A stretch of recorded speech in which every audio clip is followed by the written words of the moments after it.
जय गुरु माणिक. तर माझ्या नवीन ब्लॉगमध्ये तुमचं स्वागत आहे. आणि आम्ही पाया पडत होतो आमच्या सासऱ्यांच्या पायरीच्या, म्हणजे त्या पायरीला गुरुदास पायरी असं नाव दिलेलं आहे.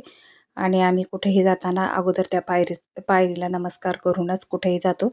आणि आज आहे शाकंभरी पौर्णिमा.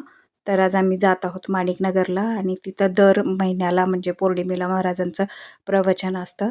तर माणिक पौर्णिमा पर्व असं या कार्यक्रमाचं नाव आहे. मग नाश्ता वगैरे करून आम्ही तिथून निघालोत आणि आलो आहोत माणिकनगरला. तर ही माणिक प्रभूची समाधी आहे. तर या समाधीचं अगोदर दर्शन घेतलं, आणि दर्शन घेऊन खाली आल्यानंतर पायऱ्या उतरल्यानंतर तिथे एक औदुंबराचं झाड आहे. या झाडाखाली माणिक प्रभूची आणि श्री स्वामी समर्थाची भेट झाली होती. ते या झाडाखाली बसत होते. तर हे ते झाड आहे, आणि ह्याच्या थेट पाठीमागे दत्ताचं मंदिर आहे. आणि इथलं दर्शन घेतल्यानंतर लगेच दुसरी समाधी आहे, ती आहे मनोहर माणिक प्रभू महाराजांची.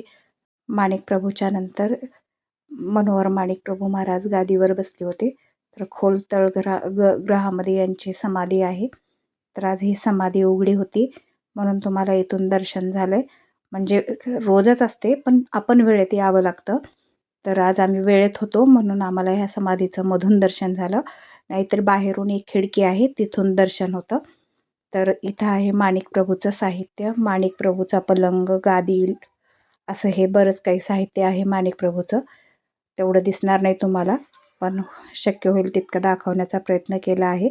आता आहे ही माणिक प्रभूच्या कुत्र्याची समाधी, आणि हे अन्नपूर्णा मंदिर आहे. तर इथे आज खूप सुंदर पूजा होते. आणि हे आहे सटका पूजनाचा कक्ष. तर 1857मध्ये जो उठाव झाला होता, तर त्या शिष्याच्या रक्षणासाठी हे माणिक प्रभू महाराजांनी त्यांना दिलेले सटके आहेत. आणि हा आहे दास मारुती. यानंतर आम्ही आलोत मार्तंड माणिक प्रभू महाराजांचं दर्शन घेण्यासाठी. हे मनोहर माणिक प्रभूच्या नंतर गादीवर बसलेले आहेत, आणि त्यांनीच हा अखंडेश्वराची स्थापना केली होती. तर हे आहे शंकर माणिक प्रभूचं मंदिर. मार्तंड माणिक प्रभूच्या नंतर शंकर माणिक प्रभू गादीवर बसले होते. आणि हे आहे सिद्धराज महाराजाचं समाधीचं मंदिर. शंकर माणिक प्रभूच्या नंतर सिद्धराज प्रभू गादीवर होते. आणि यानंतर आता आहेत ज्ञानराज माणिक प्रभू महाराज. तर त्यांच्यासोबत आपण इथं आरती करत आहोत.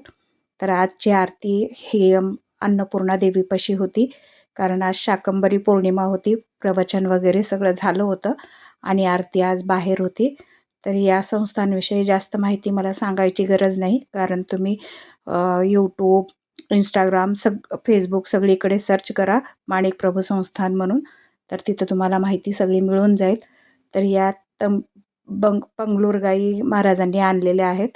तर दर्शनासाठी ह्या गाई इथं ठेवलेल्या होत्या. तर खूप खूप धन्यवाद महाराजांना, त्यांनी आम्हाला या जातीच्या गाईचं दर्शन करून दिलं. तर असा होता माझा आजचा दिवस. ब्लॉग आवडला असेल तर लाईक करा, शेअर करा. भेटू नवीन ब्लॉगमध्ये. धन्यवाद.